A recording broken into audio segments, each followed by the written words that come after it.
Hello and welcome to the 11th session of the Mozhan training program. I welcome you all and I'm grateful for the group we have tonight. We are continuing our journey as we started a couple of weeks ago, even months already, back in the sea. Last week we landed in the forest, in the deep, lush forest.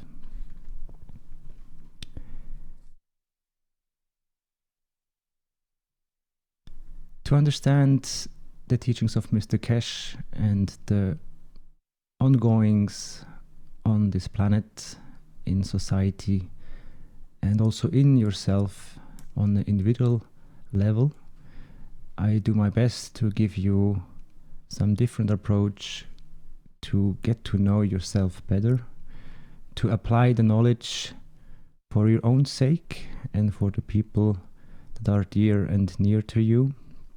And also for those that you might have struggles or different viewpoints, that you can bring home the peace for the many different aspects of our society and community on a global scale.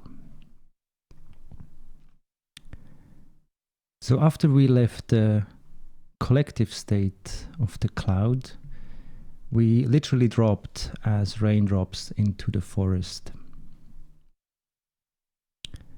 From the top-down view, this is very much like landing in a field. Now this field is just growing very much tall in towards the sky, and so it's actually welcoming us, or it did welcome us when we were landing. Every one of us as a total collective of the water as an element, but also for everyone who was landing on a different branch, on a different leaf, in a different area of that forest, and yet we are all together in that scene, in that scenario. Tonight I would like to start with a short creation that is, as they say, made by the AI. And in this way of seeing how maybe an artificial intelligence would create out of the nothing, as we are basically part of the cycle in the environment, to create a new one out of the blue, or if you have a blank sheet. So take this short clip with a grain of salt. I can't confirm that it was totally made by AI, but they say it is, and so I would like to share with you what the AI is basically creating, or how. Take a closer look how the AI is actually creating.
So to basically get acquainted with the new landscape, after these first impressions of expanding and contracting fields, I would like you to close your eyes, and this exercise can be done in front of different backgrounds. What do I mean with backgrounds?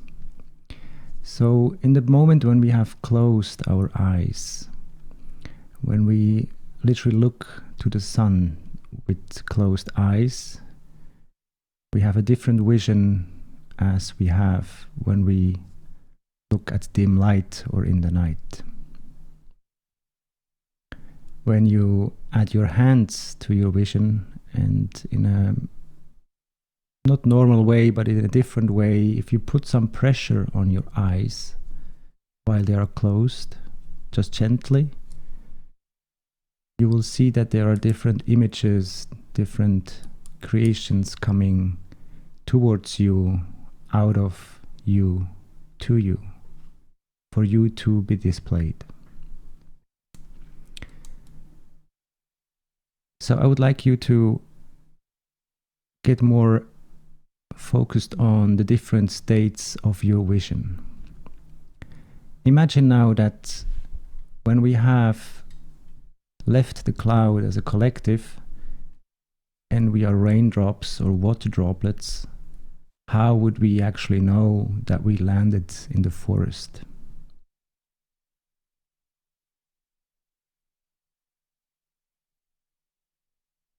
I never had a conversation yet with the water droplets that told me from the different landscapes that it had traveled already. And yet, how could we perceive that what we call as forest if we don't know what the forest actually is?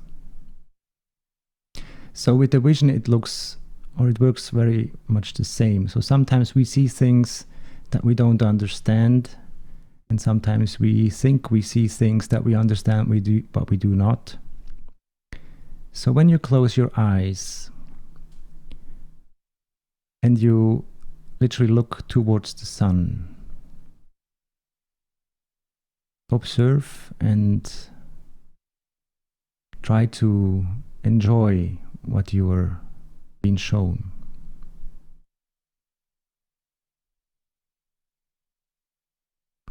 Yet when you open your eyes, and this is actually the exercise that I would like to share with you, I would like to unfocus your vision. I mean that if you focus an easier background, maybe like the blue sky or like water, imagine that whatever you are looking at, you have actually like a video camera in your eyes. So try to make like a still image. Try to hold the camera exactly in position. Do not move your eyes. Do not wander with your focus, but try to stabilize that what you're capturing as a totality.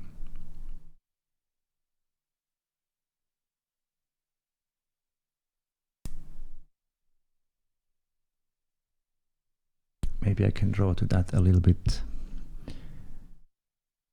to make it easier, what I would like to make you aware of. So in case this is your eye, the moment we are looking at something, this looks like straight or like plain, and yet we know as we can actually walk through the fields, this is more like a total area thing, like a field in a volumetric way of sense.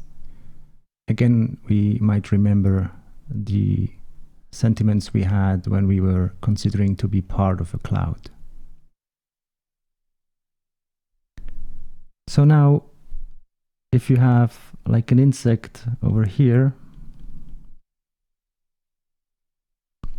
The moment you focus on that insect, on that insect, this focus becomes very narrow. And usually we follow wherever this insect is going to. But of course it can go in every direction. Now lose this focus on that insect. I think in the TV production movie scenes it's called the total view or the totality. So focus on the totality. So there might be many insects everywhere. But in the moment you don't really focus on something specific, you become more aware of how you actually envision your vision. So how you create what you see. So in the moment when you can relax in that state, so you relax your focusing eye, your will to basically look at something specific or to be the observer of a specific idea that you already have in mind that might happen around you. So try to let go of all your preconceptions and everything that you have to do today or tomorrow whenever you're doing this exercise. Try to stabilize your vision on a certain aspect in your area. And then let go of the focus. This means that in the further background, things might get more blurry. And you are actually not really watching very closely, but I want you to observe the area between the far and the close. So let's say maybe like here.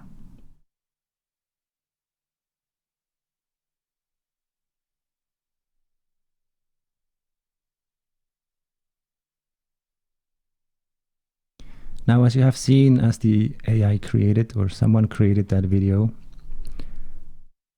it seems like everything comes from inside out, and that's what we call the expansion or the giving or the magnetical ray, like a projection in a cinema where the movie is being displayed on a background.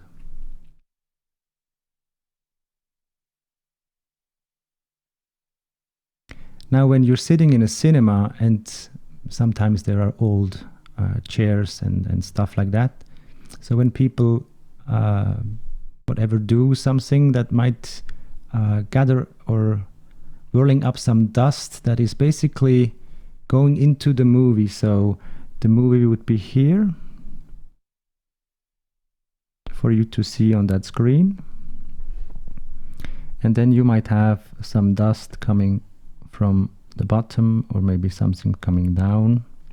So you will see different particles basically flying around.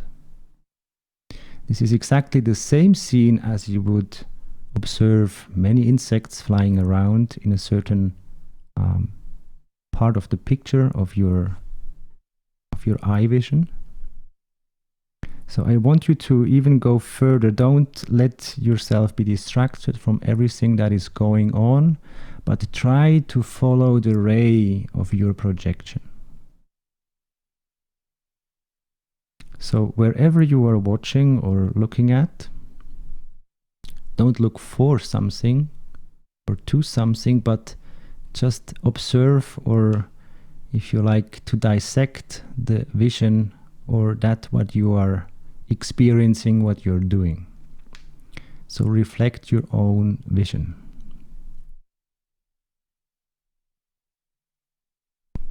Now if we take that on another scale, so now we look from the front view to that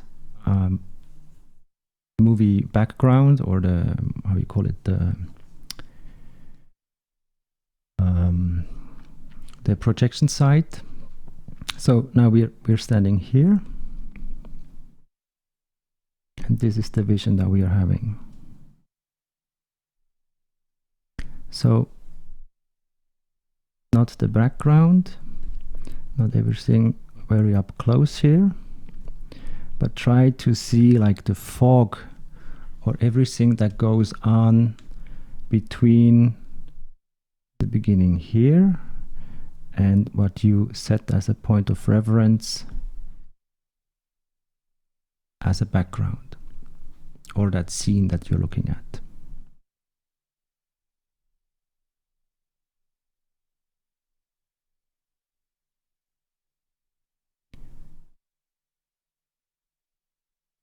Maybe you will see that there is no like a raster, or how you call it, a structure like this, but I want you to just help a little bit. Maybe you can see things moving like this.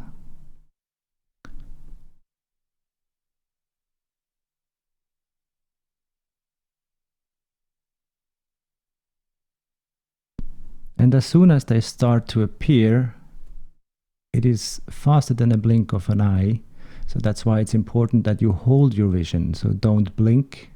Just try to freeze your video camera to basically the scene.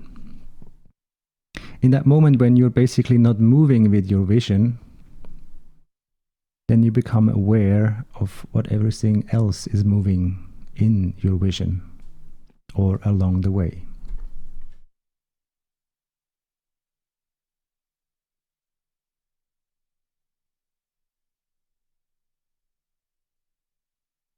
The reason why I'm showing you this is, I will explain that a bit later in the testimonial session, a bit more in detail.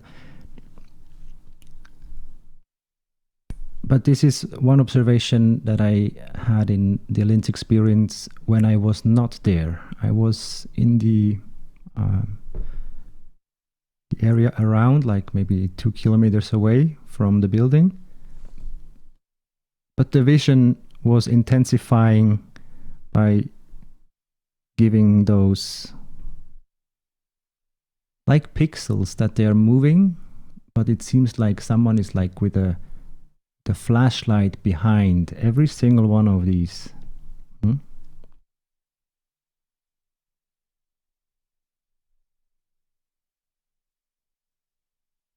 So this was very intensified from the observation from 2 miles ago, or 2 miles away from the Linz Center.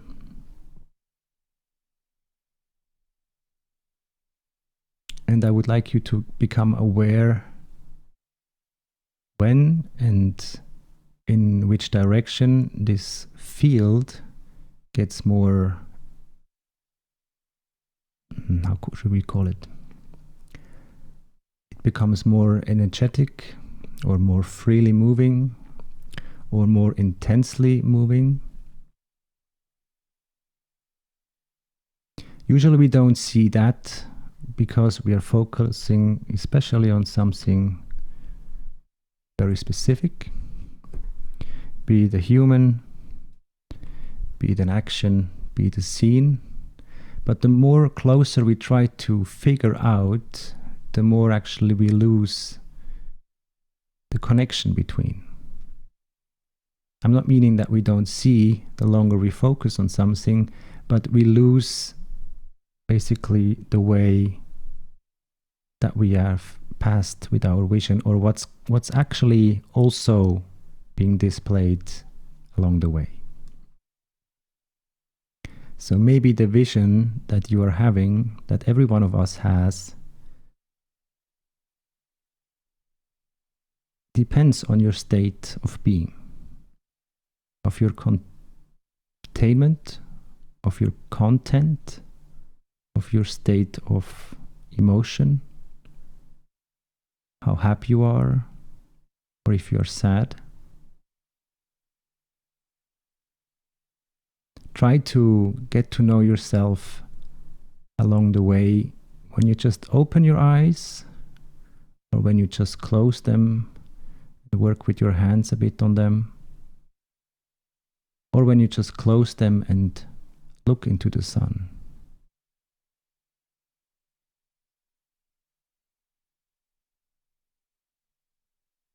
So only our eyes would perceive that, what we call forest. Every other being that has no word for forest would not see the same as we do. Because when I tell you the word of the forest, everyone actually imagines a different kind of forest.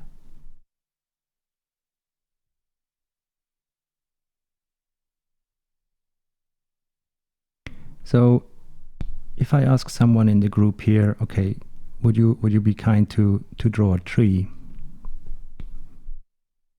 And I do that now right for you, because that's how I do create the easiest way of a tree. Looks more like a broccoli, but it is a tree for me. So maybe someone else is going like this.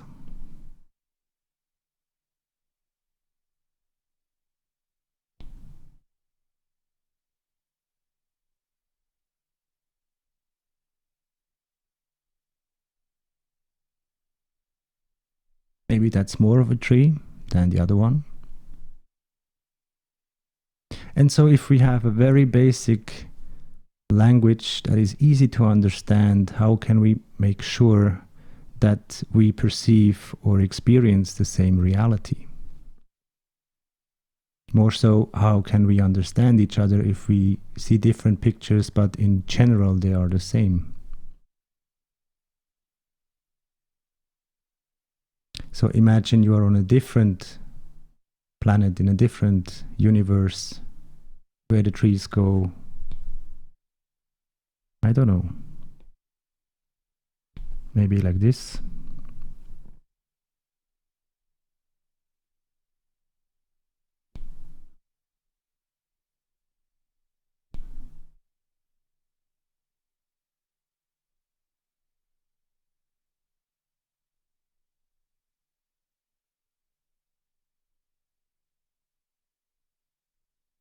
What I want you to become aware of is the structure that we actually have in a very basic form as a water droplet. And as soon as the water becomes part of an environment, how much of a free choice do we still have? Are we in charge to basically choose freely where we would like to go or be part of? Or did we already agree to not be in charge or not to want to have this freedom anymore because we trust in the scene or in that what we call the creation?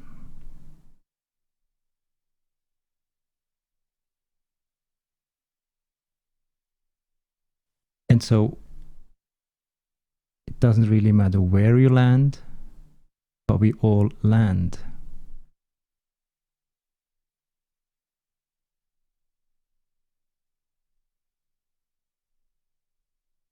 And so what if someone drops here on a leaf? Maybe on the next day or already a couple of hours later when the sun comes back, this droplet goes straight back to heaven. Every one of the droplets on or in the ground might dive even deeper, but this time not into itself, but into a different state of being. We are approaching a couple of weeks, maybe months to come. The situation of transmutation, especially in Linz, but also as a collective, as a new possibility. Maybe it's not so new, but it has long been hidden. So maybe it's time now to resurface. And so if we are a droplet, for us to resurface means that we have to go some sort of transformation or transmutation. So as a water droplet on the soil, basically through the root system. And as I mentioned last week, maybe some of us dropped right into a spider web and had a very soft landing. Those who land on the soil have a very hard landing, and maybe also that what we had as a small collective gets spread all over the place. Maybe we find each other in a small, not a river, not a lake, but in a small gathering of water. And so we remain for a further period of time in that collective state. But if we are getting part or becoming part of a bigger structure, we are undergoing, in many ways, new combinations of ourselves with the existing environment that might contain already the likes of ours, but also maybe completely different entities or elements.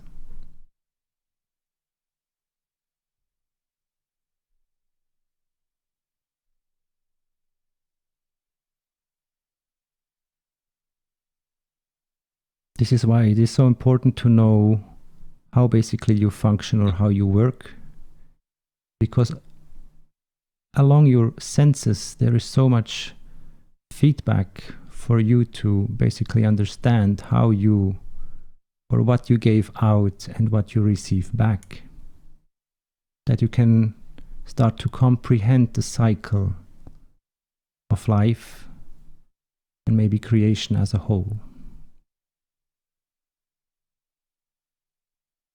So through the letting go and literally falling in love to the soil or to the ground or to the earth,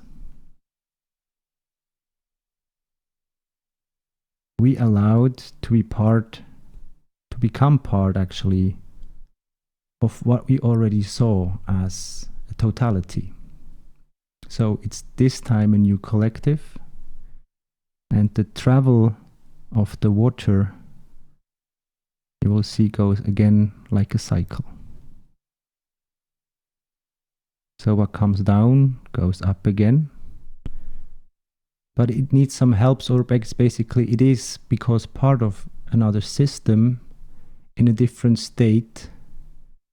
And so what the tree is literally drinking through the soil, it is evaporating through itself, very much like we are sweating on our body.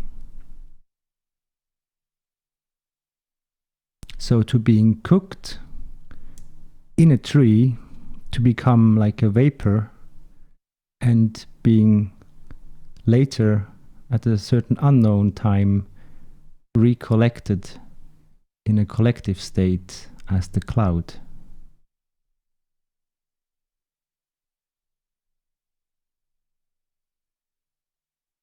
In a white shape like this, or in a green shape like this.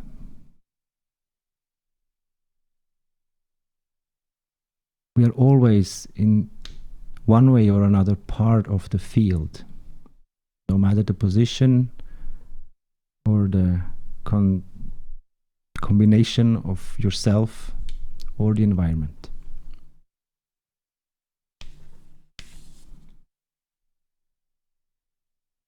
So, and your vision maybe holds there a certain key,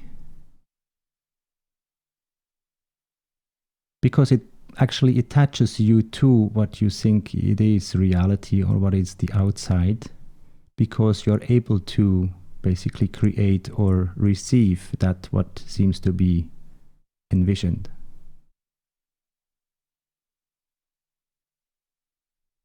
Now, if we add some wind to it, so we have some wind coming here in white.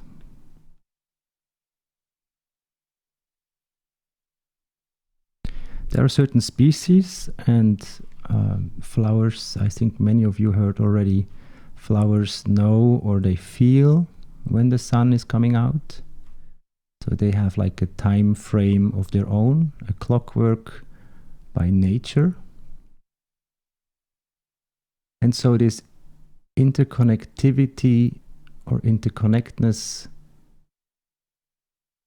is nothing else but the application of the field. So when our vision gets so much attached to certain sensations or whatever that is basically holding you on to something, if we can reduce that to a reduced level or to a lower level, or even to a level where you don't really need to see because you switched your senses.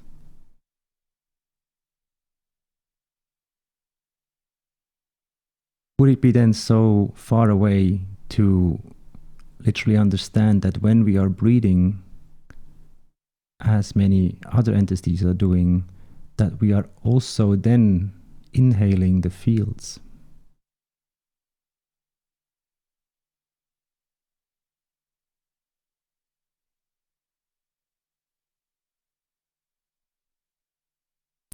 We were talking before quite some time, many times indeed, about the breathing and how much it is capable of.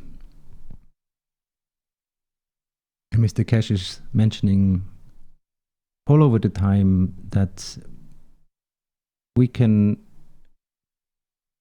keep ourselves running with a different intake-output ratio. So the 80-20. So that 80% you basically are able to feed yourself from the atmosphere or from the fields through the oxygen level itself.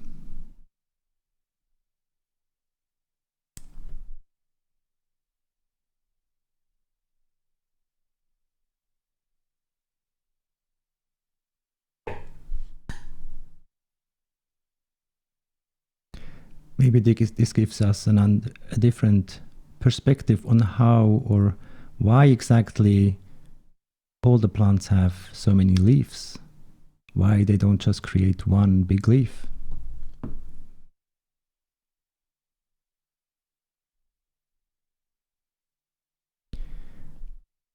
To go and have a closer look, let's actually see one of these leaves or a couple of leaves.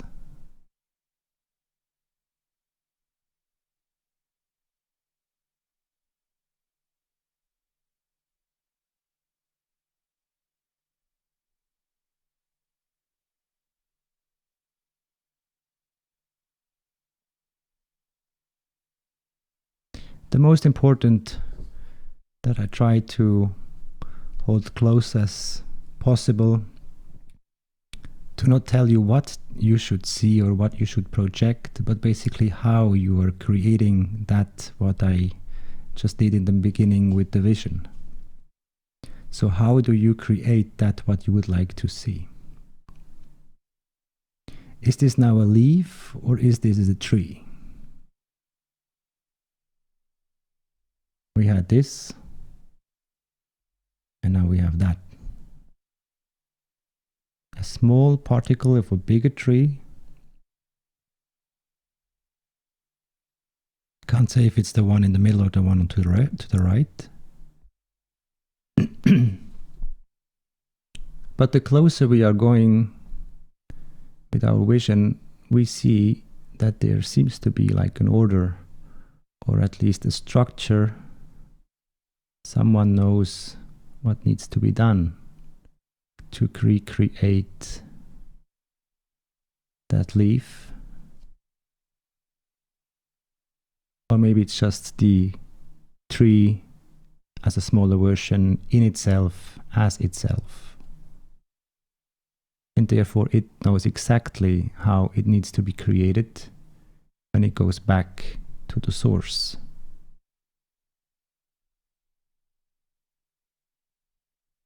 So in the moment when we feel disconnected, as this leaf here seems to be disconnected from its origin, we should not forget that we see that the totality of the tree is in one shape or another still intact and with that particle of that tree.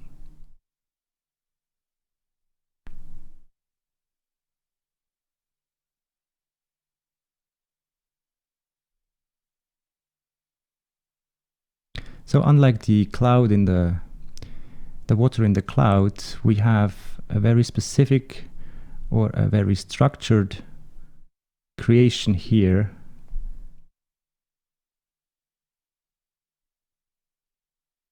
That again, how does it know what it's becoming?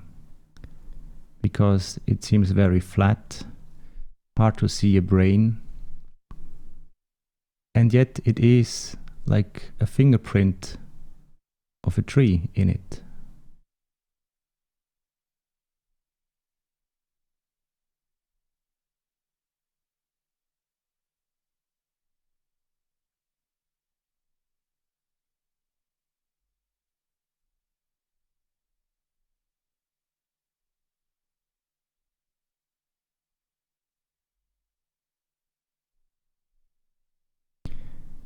If the tree or the leaf is a bit older, you can see closer into the structure because there is more contrast.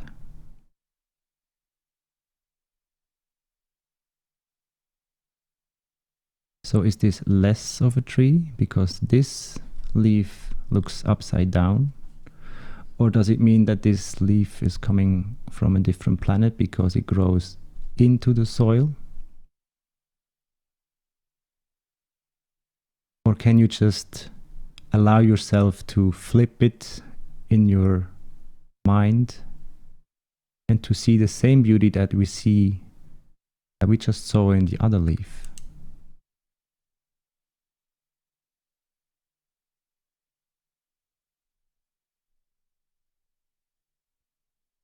Now what about this one?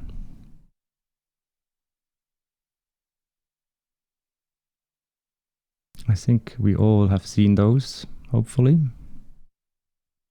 Usually they come as a couple, melt together, and together they don't fly, but if they got separated like this, they have a gravity point, more condensed matter on the bottom, and it's again like a leaf structure. And yes, you are right, it looks almost like a wing. So how could this tree or this plant know the structure of a wing of a bird?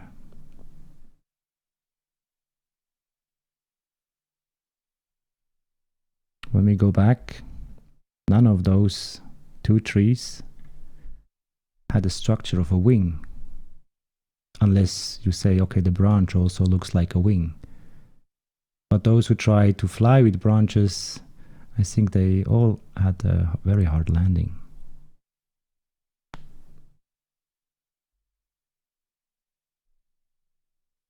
So now when we try to follow this trace of knowledge of creation,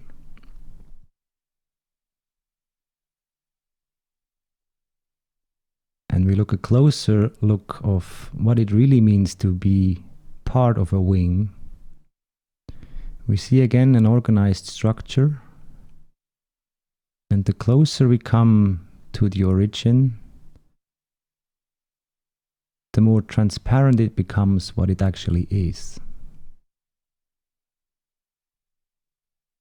So, do you agree that these looks very much like hairs here in the beginning? And the stronger or the older those hairs become, and then we put some gel in it, like at the barber shop, they seem to connect each other almost magnetically and then become like a collective again. So every single one of these lines here is actually a hair. So who is the first one who tries to grow as much hair and then make a wing out of it and then fly?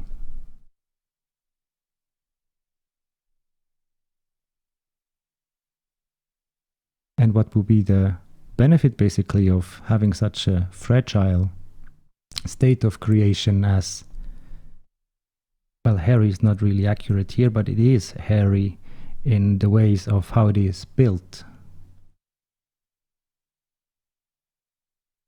So how can a bird trust only into the power or the capability of the hairs he or him or whoever is carrying that feather amongst many feathers to have a bigger structure again as a collective state, and then to have wings? And those wings, maybe just because of their small structure in the beginning, are very close to the fields of the plasmatic state. And therefore they work very much efficient, and indeed it leads to joy, I guess, as well for the birds to just be able to fly, to travel distances in a short time, to have a different perspective on all the things.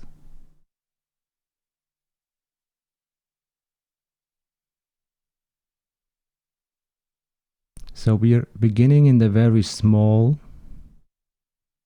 and we see that literally in the very small already is a resemblance of the bigger structure that we see when we zoom out.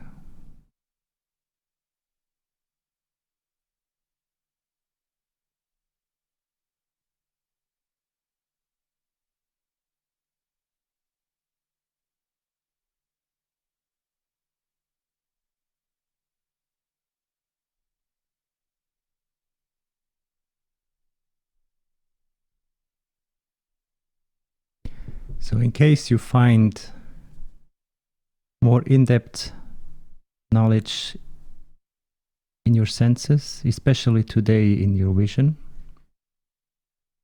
or for the days to come, maybe months, what if you could connect that, what you see or what you can find within your vision, and connect that to your soul?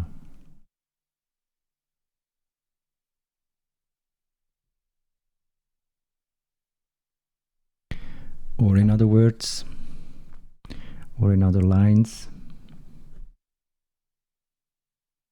if we have the almost famous bubble that had its appearance this year. So you're here in the bubble,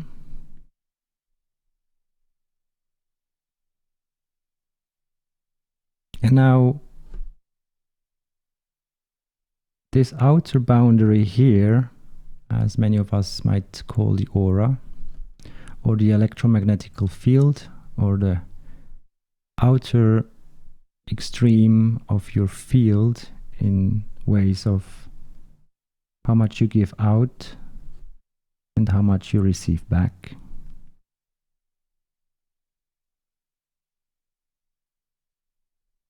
What if you could basically make it smaller? Or if you could make it bigger? Or if we come back to the vision, we see dots, moving dots.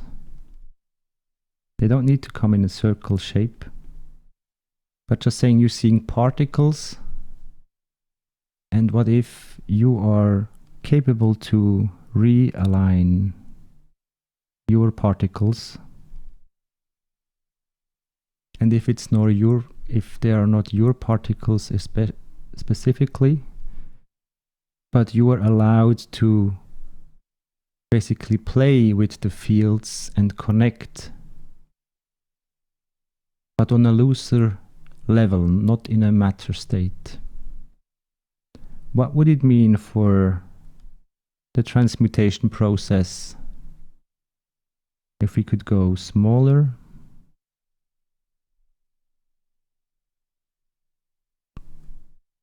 smaller, smaller, and even smaller, beyond the vision of the man.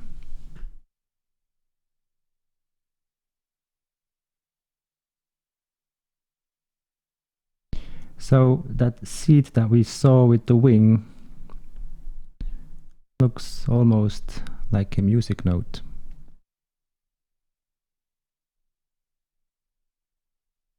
In an abstract way.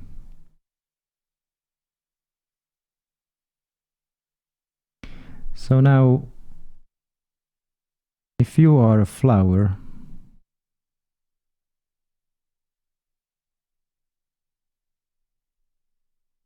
then it would mean that you always have the same core,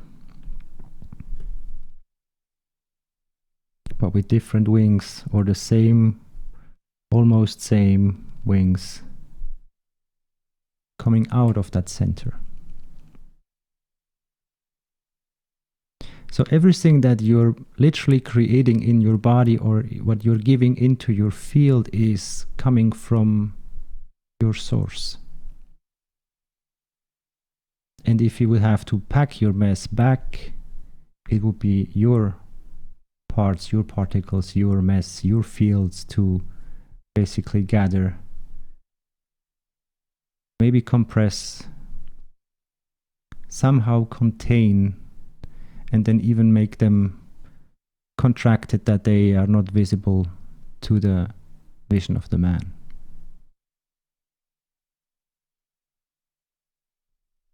In that way, we could contain all the knowledge of the seed,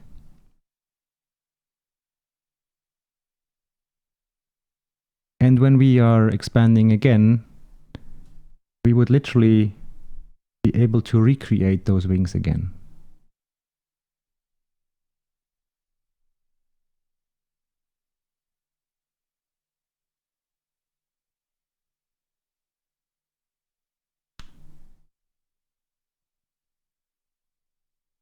So you see, it is about gathering when you're contracting, and it's about spreading when you are expanding. And there is a specialist in the field of nature. For most, you have seen those creatures in the woods itself. And for tonight's contribution from the animal kingdom, I would like you to introduce the squirrel.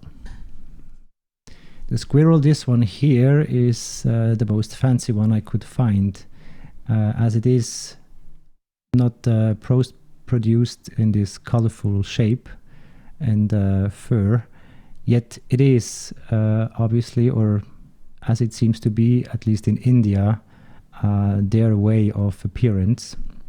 So not much of a camouflage, because the trees are not blue or purplish, red, yellowish. But this is just one of the manifestations of the squirrel.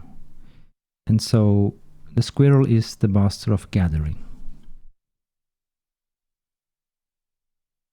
Squirrel, you have gathered nuts by the score, exactly predicting if you need more.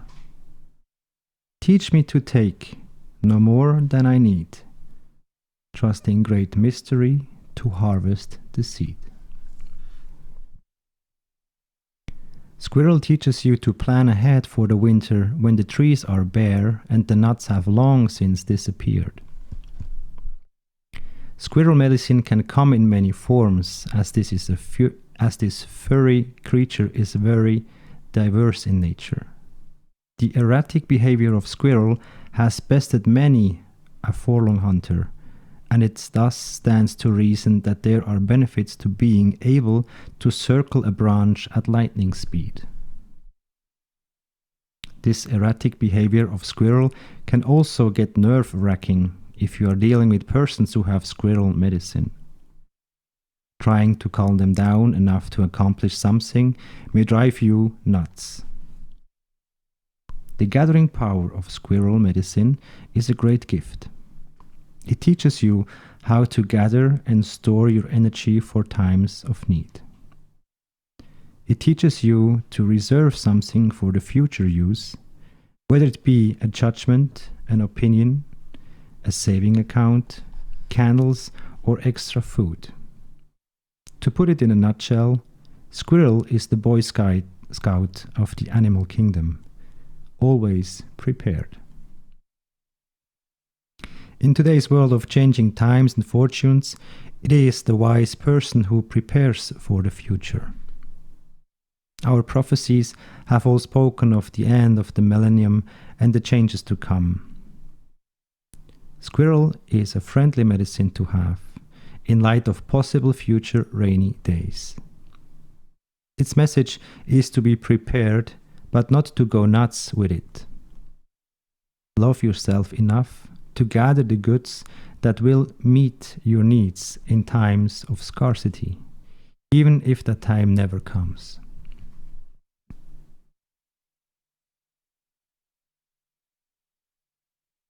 If Scribble has scurried into our gathering today, it may be that you are being told to honor your future by readying yourself for the change. The message could be to lighten your load if you have gathered too many things that do not serve you. These things can include thoughts, worries, pressures, stresses, or gadgets that have been broken for years. In understanding the balance involved in gathering, you need to look at the idea of circulating the stock of what you have gathered. Call the nearest thrift store and give the gadget to someone who can benefit from them. If something is no longer grows corn for you, then it is time to let it go. Yet Skrill has another lesson which can aid you if you observe what is obvious and which can prepare for you for anything. It has to do with the safe place in which to put your gatherings. This safe place is an untroubled heart and mind, and that which is gathered to put in this place is wisdom and caring. The energy is gathered will set your mind and heart free, so that you will know that all will be taken care of in its own time. Apply this to your fears about the future, and they will vanish.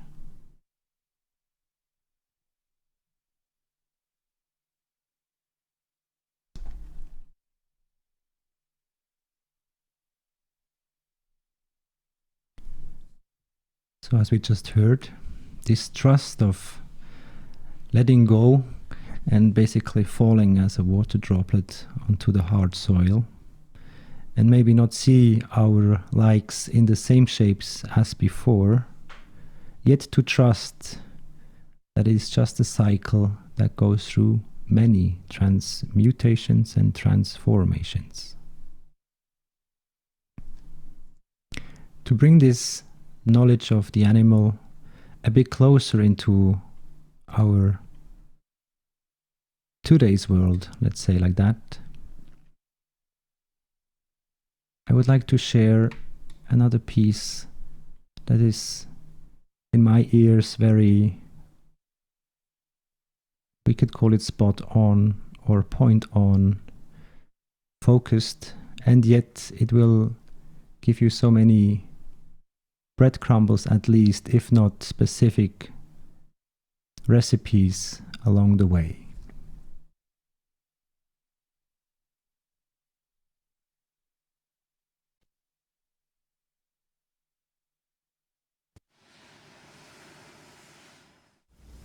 It's traditional in India, either before or after a meditation, to say these words, Om, Shanti, Shanti, Shanti. Shanti means both peace and silence. Same word for both, because you can't really have one without the other. And the 3 times that it is said refers to peace on the outer level, peace within, and the supreme peace of union with God. But how many of us really want peace? Ask yourself, do you really want to be serene, peaceful, silent, implacable, unshakable in every situation throughout your life? Or would that be boring too? How many really want that? Yeah, we have a taker. Ah, okay. Well, that's good. That's the I of the statement saying that anyway. That's the conscious mind. The unconscious mind, of course, if you really wanted it, you'd already have it.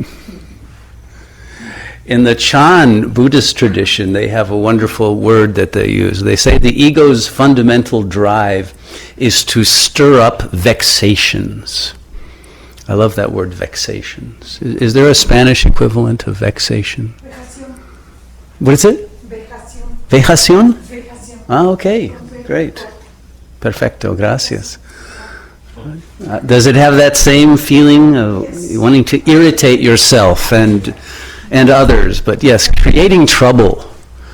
The ego wants to create trouble for itself. When life gets too peaceful, too good, it finds a way to throw some monkey wrench into the situation, right? Can everybody relate to that? And we don't even know why we do it. It kind of hits us from behind, but we know that we set it up somehow. And unless we can overcome that drive, of course, we won't achieve the shanti that we really are. So we have to understand, why would the ego want to disturb itself when life could be so peaceful? Life could be just a very beautiful dream. And yet we tend to turn it into a nightmare. Part of the answer that is given in all of the spiritual traditions is that indeed we already are that peace. It's not that we have to attain it. It's not that we have to do something to become peaceful. We are that.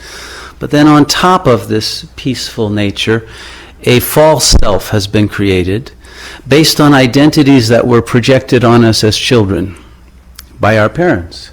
And out of love for them, we decided, okay, we'll pretend to be what they think we are. Even if what they projected on us wasn't all that good in many cases. But we'll hold on to that and be that for them, because we don't want to disappoint them. They're our parents, after all, right? So we decide to do it. We take on the clothes of their fantasies that they had for us, and we act them out. And that becomes our script. Now, sometimes your two parents had two very different projections on you. You know, one wanted you to be the doctor and the other the ballerina, and then what do? But nonetheless, you do your best to fulfill these demands of the role that you are put in, and often an impossible situation that comes of it, and that tends to pull you apart and torment you. And so the vexation is already built into the ego structure. But we know also that this is a false self. It's a script, it's a role, it's artificial, a construct. And then we make that construct as wonderful as we can make it. We love it because it was the construct our parents gave us. And so out of that love for this doll, this computer program, however you want to call it, any metaphor will do, but it's our creation, this ego, even though it doesn't work very well, because it's made out of these conflicted projections, including shadow projections. Often the parents unwittingly will project the negative as well as the positive, or through their own busyness or frustrations or inability to give the unconditional love that the child needs, we take that as a sign we don't deserve it, and we add that into the mix of the identity that we hold on to. And so there's a sense perhaps of lack, insignificance, unworthiness that we carry, and we pretend to believe that we are. And then a time comes when we forget that this is all pretense. And then it hardens, it petrifies, and then we are stuck in it like a straitjacket. And all it is a tissue of constant vexation. And to get away from the fact that we're wearing this straitjacket, then we like to throw the vexation out into the outer world so that it's not tormenting us internally, and we keep the vexation going out there. Because if we don't do that, not only do we deal with the inner vexation of feeling unlovable and all of those other negatives, but we also realize that it is false, and that underneath that we don't know who we are. We're lost. And we're afraid of exploring what is behind the mask that we wore since birth, since childhood. What could be back there? And we're afraid that there's nothing there, nothing in a bad sense of someone who's uninteresting, who has nothing to say, who takes the silence and the peace as being a lack of wisdom or a lack of power, because this world judges us on what we can articulate and how fast we can come up with the answers and all of that. And so we have to maintain that standard. And so we have been taught to keep the mind always going as fast as possible, to try to have the answer and to outthink the other guy and outwit their strategies and maintain ourselves in equilibrium in the contest of wills that the world has become. But underneath that, of course, is always that sense of wondering, who really am I? And by not knowing, of course, a sense of anxiety. So when we meditate, we want to blast through all of that. We want to leave the mask and that whole plane of false consciousness behind, and sit in the truth of our being. And the truth of our being is indescribable. It is not knowable or articulable in words. It can only be known in the silence. We can only know it by being it. And it's not even an it. It's not a thing.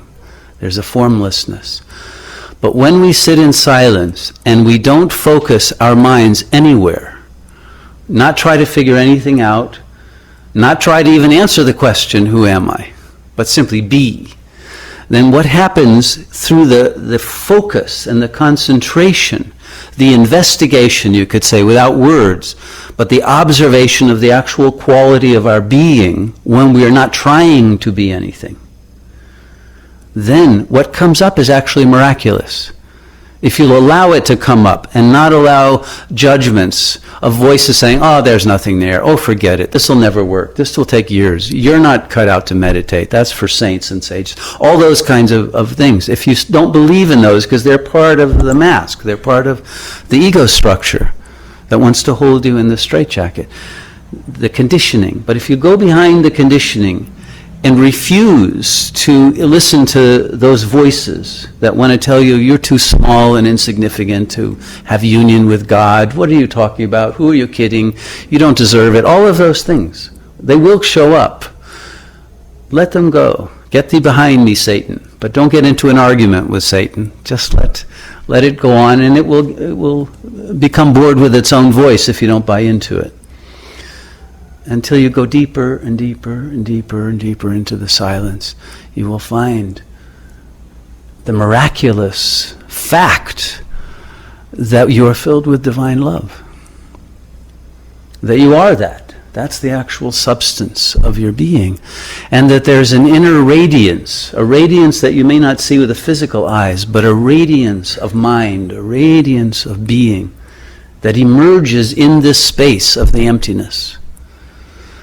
And if you will allow the radiance to emerge without keeping the light under a bushel, without saying, oh no, that couldn't be, this is a trick of my mind, or whatever else the ego might say to divert you from it, if you will allow it to emerge like a well, it will spring up, and the power of God within you will fill you with joy, with bliss, with an overwhelming love of all that is, and a sense of the unity with all that is, which is the truth of your being. It won't come in words. The more silent you are, the more the power of your being and the divine essence of your being will emerge in the field of consciousness in which ego has been eliminated. Okay, so all we are doing is eliminating the obstructions of the ego mind so that the purity of our true being is able to be perceived again. That's all. You're not creating it, you're not suggesting it into yourself. It's not a trick of the mind. That's why we want to keep the mind silent. Just observe it. And it is the natural supernaturalness of our being that emerges effortlessly. Okay? The main thing is just keep focusing on the energies that are present in the silence. That's all. Without demanding anything of it. Okay? Without asking for anything special. Just let yourself be. You'll start out being aware of the body, but pretty soon the body and the external world will disappear as you focus deeper and deeper in the silence. The next thing will be realizing yourself as consciousness and mind, but that will also drop away, and you'll go to a deeper level that can only be called spirit or essence. And as you get to these deeper and deeper levels of silence, the power will be more and more palpable of this divine energy that can only be referred to as love. And if you'll sit in it long enough, it will dissolve those negative voices once and for all.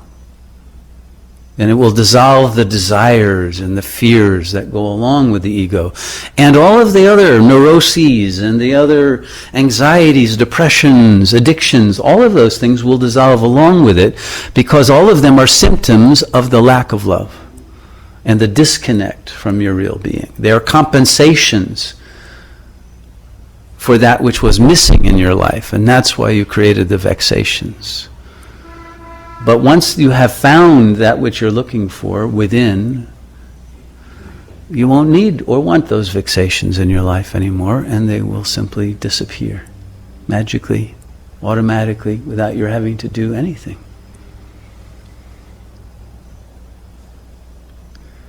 And once there has been a disidentification from the ego, false identity, there is no need to identify with or as anything.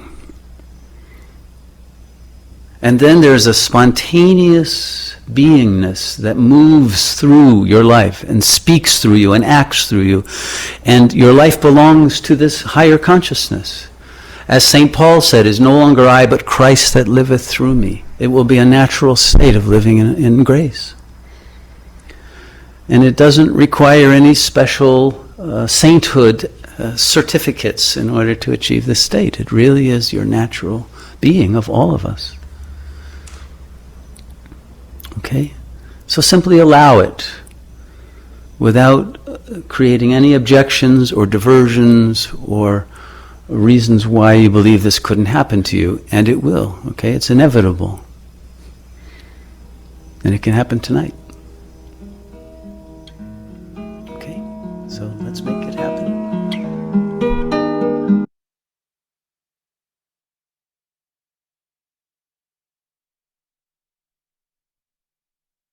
Might be not the first time that you have heard that there is much more in the silence than can be spoken with words. And yet we are not finished with our sessions for tonight. But I hope I could emphasize the depth of the discovery of yourself that I can't tell you, but you can explore and discover for yourself.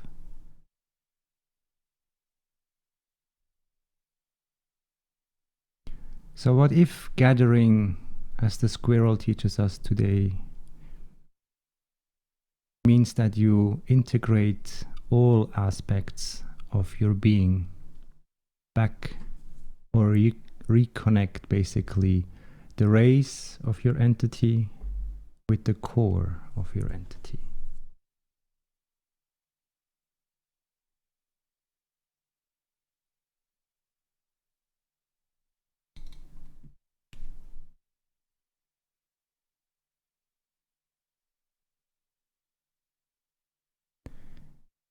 We would be back here. So where you are basically always part of the field, but it seems like there is a bubble just for you to sit in or to be in or to express yourself as yourself or in a different way as the other ways, like everyone else is doing, out of itself. In that moment, we would have the magnetical field from the giving, and we would have the gravitational field, and the equilibrium or the balance of those together, they maintain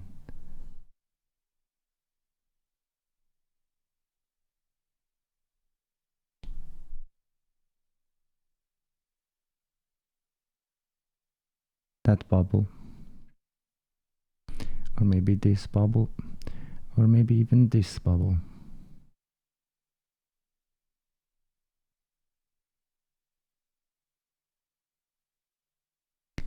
So now maybe you understand that if I show you an insect over here, or whatever,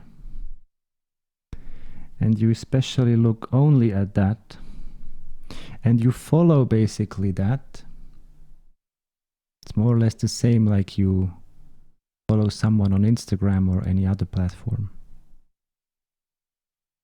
You observe that what you have been shown, and yet you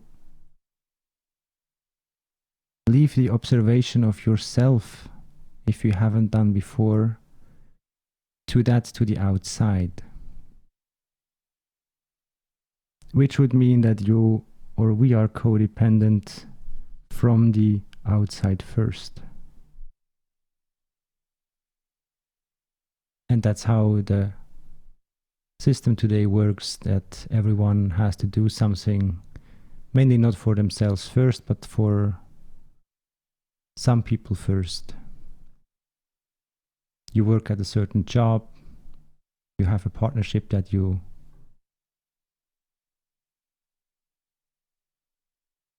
had long enough, probably, maybe not long enough.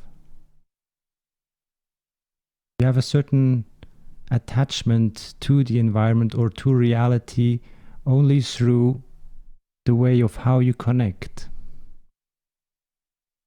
So if we say you have work, family, a dog, and the sport that you do, these would be like 5 connections, or like a certain amount of connections, how you basically define your small world.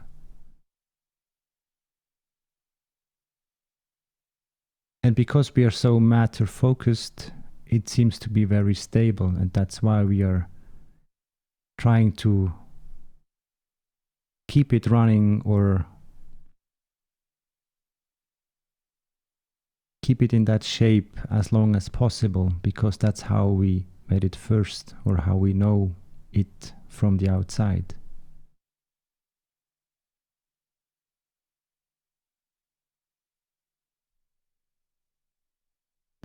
So now when we have in Linz, like Mr. Kesh was drawing that last week, we have you here in a bubble or in a spaceship enhancement unit, and now we're meant to basically regathered and rebuilt over here.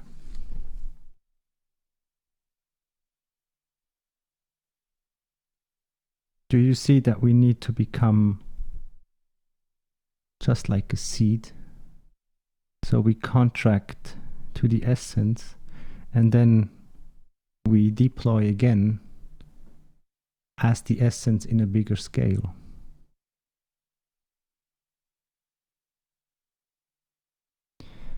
So that's the whole purpose of that, what I call the Mozhan training, is to guide you to yourself, into yourself. Because the closer or the less detached you can become from what you call your world, the much easier it gets to be compressed basically into an invisible particle, like a seed that contains all that is needed, even with the hairs that might grow on your body, or what we just discovered, that hairs can become feathers and feathers can become wings. And yet all those parts of creation, those steps in manifesting it, or let's call it itself, it is all in a nutshell. The knowledge, the energy, the structure, all that is needed basically to make yourself anew, maybe on a different spot.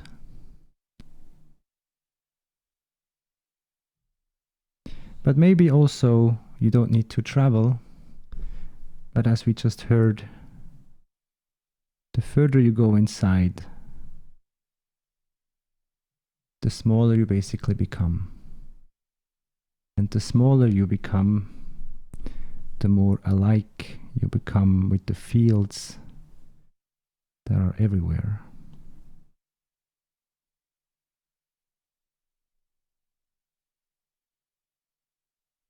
So let's say, okay, one of these yellow lines is like a train or like a plane or like a transport. So when you can get hold on one of these lines here, you just need to wait until it shifts over here, and then you rebuild yourself. Do we really know how to do that? Or do we just need to see that it is already done, it is already working? The more we can focus in the here and now, the less important becomes everything around you. So that is why the silence is so important, because the words are already distracting you. Literally, they are connecting you to the matter state because you're using your thoughts, your brain, your vocal cords to connect from those who can hear you to those who can understand you or not, to transmit in the matter state, which is just one way to do it.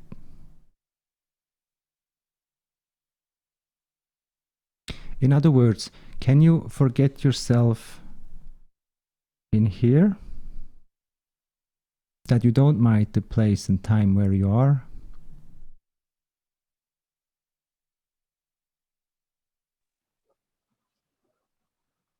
And then reappear here.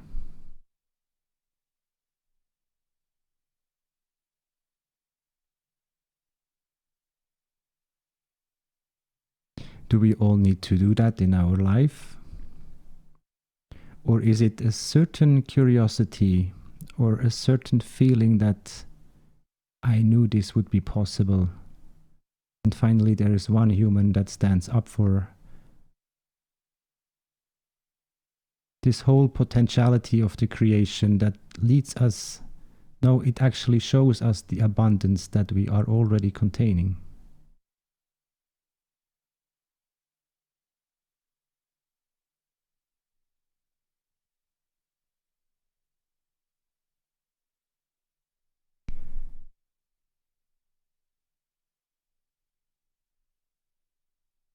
I would like to make back the loop, as we have roughly like 20 minutes to go. The loop back to the beginning, back to the vision.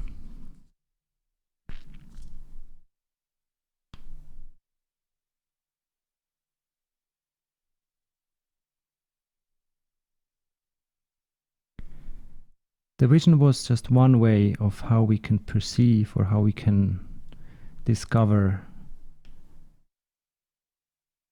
the total of creation of yourself. So what if we basically are able now by just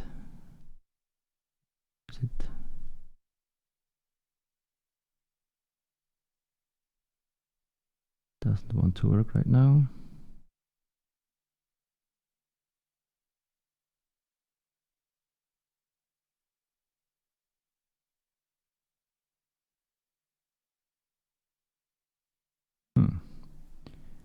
Okay.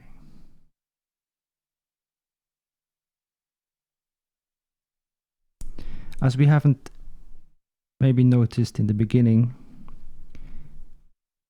we all know from the traditional education that there is water that is needed to sprout any seed. So the beginning of the forest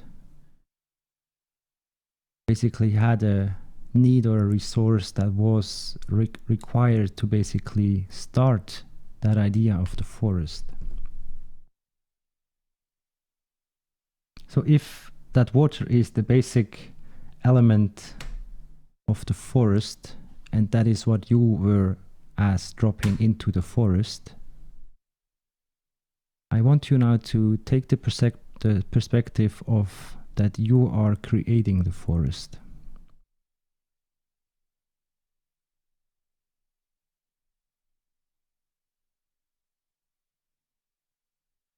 Okay, so what I wanted to actually show you here, you choose now again the black background or the white background. The white background is that what you see when you have closed eyes and you look into the sun, and you have the black background when you close your eyes and you have not the sun in front of you, or actually no light in front of you. So we need a soil.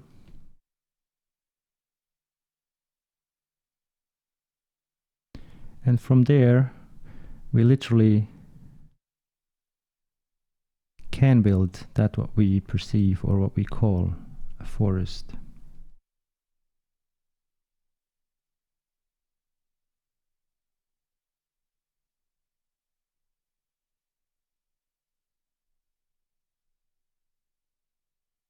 As you remember, we started over here in the cloud.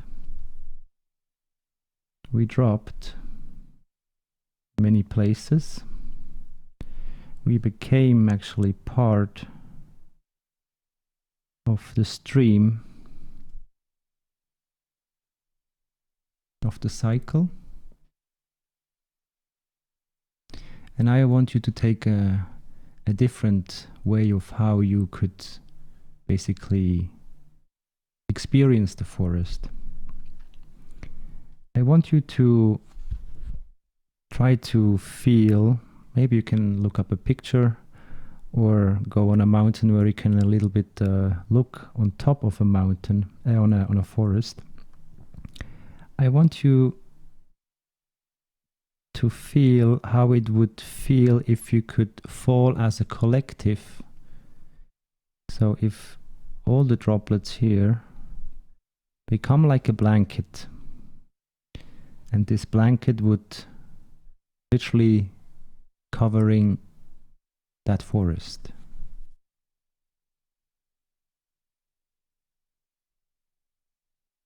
In other words, this is you in one way or another with your physical body. And so I want you to feel how it would be if you would be like a giant, but a giant of very gentle water that is really like just covering as a spray, or like a question of humidity in terms of water, how you would cover the forest.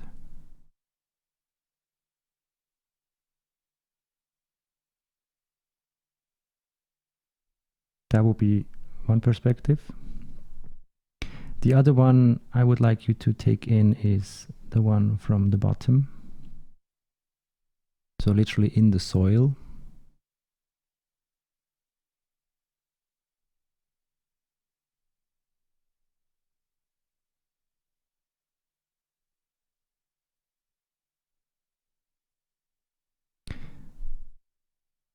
So in the blue field here, you would have like impressions or imprints or whatever or however you would perceive this field state. As we have the field of the forest in a matter state, and we have the water state in a maybe gaseous or in a vapor state or in a maybe even plasmatic state. And then you have the matter integrated or even the plasma integrated into more dense, as in the soil. And out of this density, the forest would be able to grow. So here in number 1, you are a visitor. And on the second one, you are like a pre-requirement for the forest to even think about itself to be there, created as what we perceive as a forest.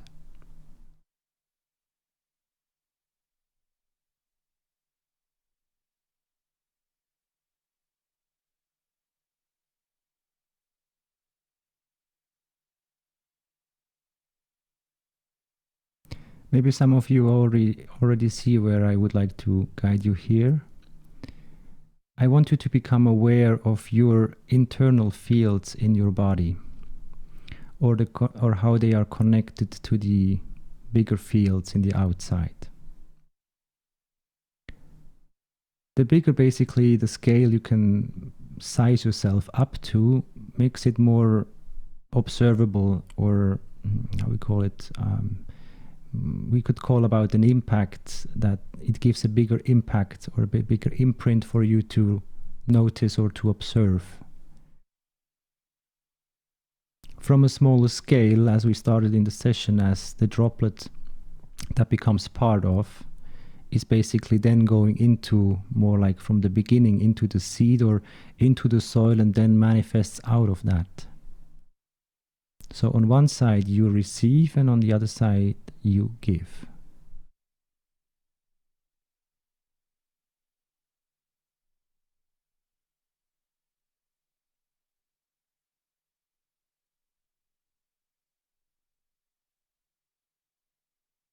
And so since, let's say, the soil is already there, because we are in the state of the droplet, it means that in the beginning you are here,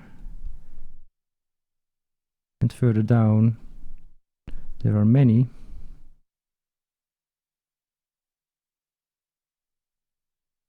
And so here we have the one, we have the many. And if we put this now in a bubble sphere or in a state,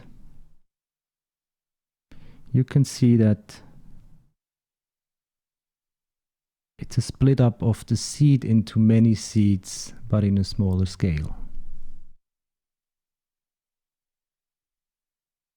These are the particles, these are the connections that I would like to become aware or more sensitive of your own creation, of your own field. Because they don't need to be water droplet as in blue here, but as I try to get you acquainted with that, when you have a different approach, you have a different understanding and a different knowledge to basically receive from the situation that you're showing yourself. What I mean by that is, if we are able to, and I mean everyone, not only the Mozhans or the knowledge seekers or anyone that I'm not mentioning here, but everyone would be able to basically deploy themselves as themselves in a different scale,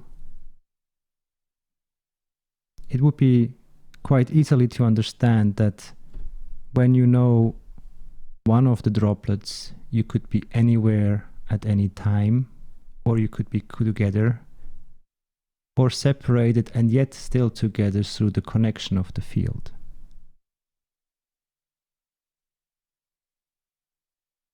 So as the question remains here, how can you attract them back? Or how much can you let them go and still trust that they are still part of you?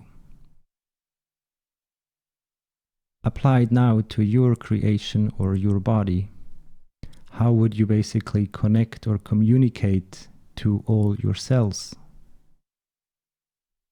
I don't know the accurate number, but I think it's about 130 billions cells that we are containing. Even maybe it's even more. Maybe that's just an idea of how much it could be.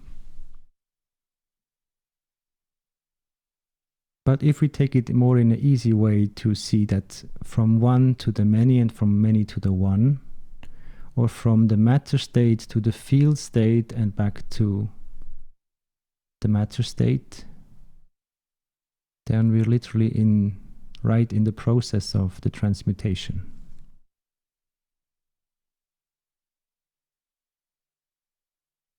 Now we all know how this gathering usually works in the social level through all the media outlets and ways of how we can irritate each other and distract or get distracted from whoever wants to let us know of what they are doing. Yet if it is first to know yourself first, then you know where it will be healthy for you to distribute yourself.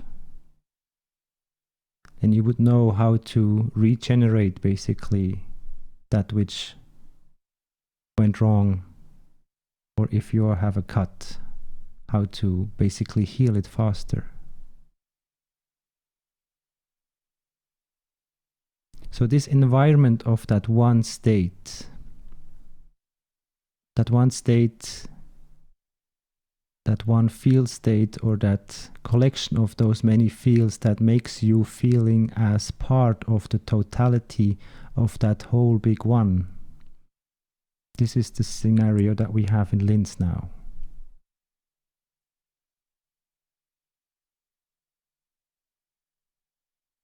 So all the fields, they bring you closer to yourself.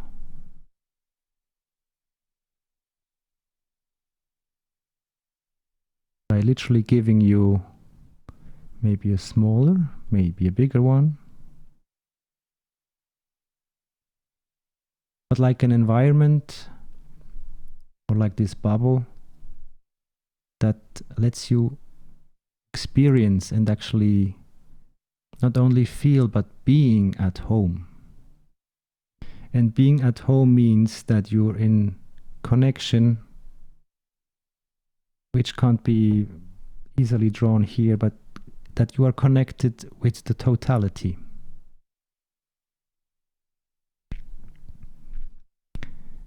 If I draw this hopefully a bit easier again.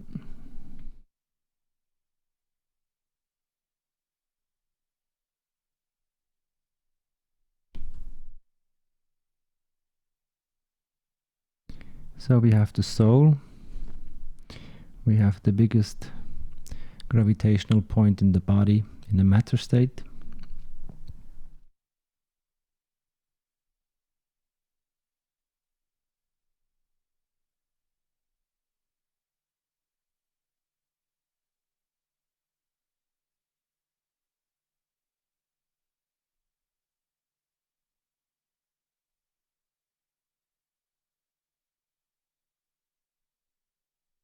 It literally means to put you into that bubble state where you contain all of your creation inside.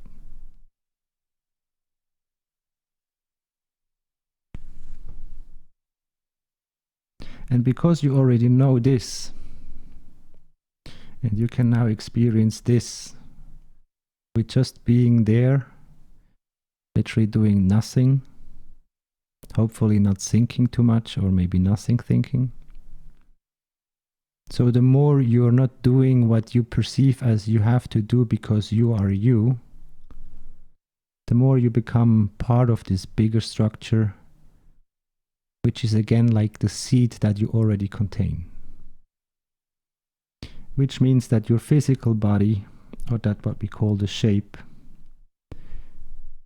is literally transferred into the soul, or the other way around, that this field of the soul engulfs or integrates the whole physicality in itself. Like here.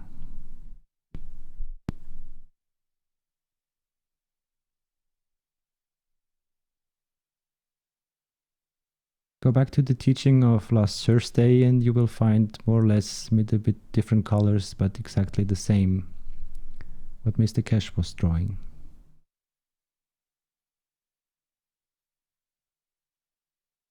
So when the structure of yourself is part of the totality of the humanity, then it is part of literally every single particle of you.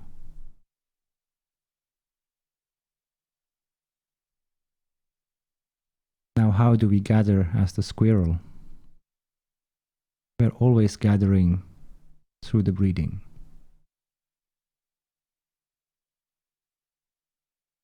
Depending on your knowledge and level of understanding of yourself through the breathing, you might already understand what I mean by how far you can basically integrate yourselves in the bigger structure or yourselves into a smaller structure.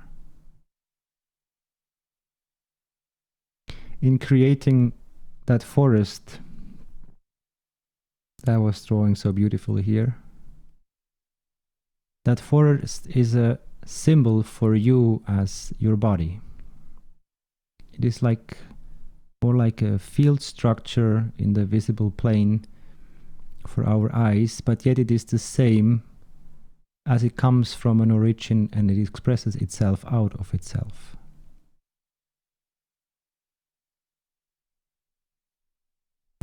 See, here you can change again.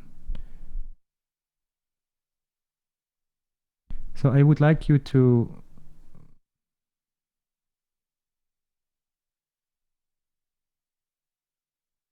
choose if you want to see the white background and then you create the forest on the white background, or you do the other side, the other way around, as you have the background of the black.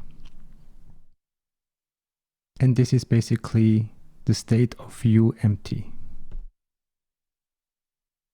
So in the moment that your bubble is just a bubble that has nothing inside, it has the potential to basically contain everything.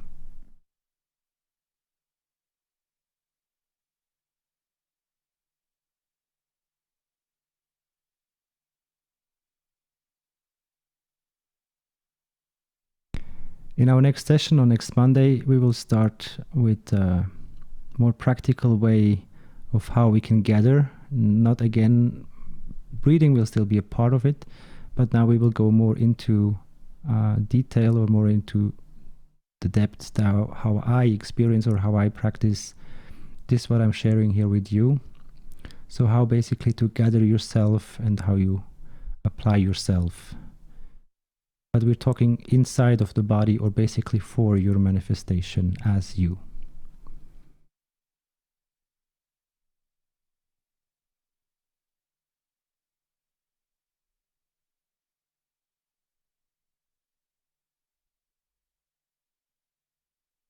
Try to find any feather or leaf or leaflet that can show you that it is just sharing my observation with you.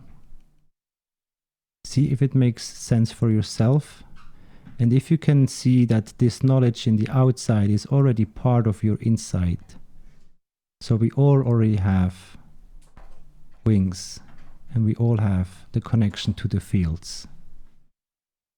And we're getting closer and closer.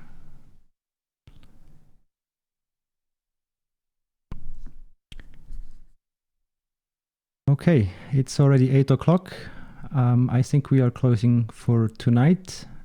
In case anyone has a question, I hope you can bear with me for the next session on Monday, and we will discuss that right there. Now we will, or actually I will go, and go, if you like to join us, come to the testimonial teaching. I think it's in the international Zoom room, and we meet up there. For tonight, I express my gratitude, and I'm happy to have you here all together with me, with us, and how we are continuing this journey all together in a collective way, in a peaceful way, the way that we are all looking for and longing for. Thank you all for being with us here and now. I wish you a beautiful evening and a good night. Mahalo.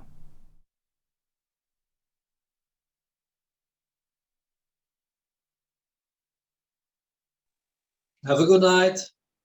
Bye-bye.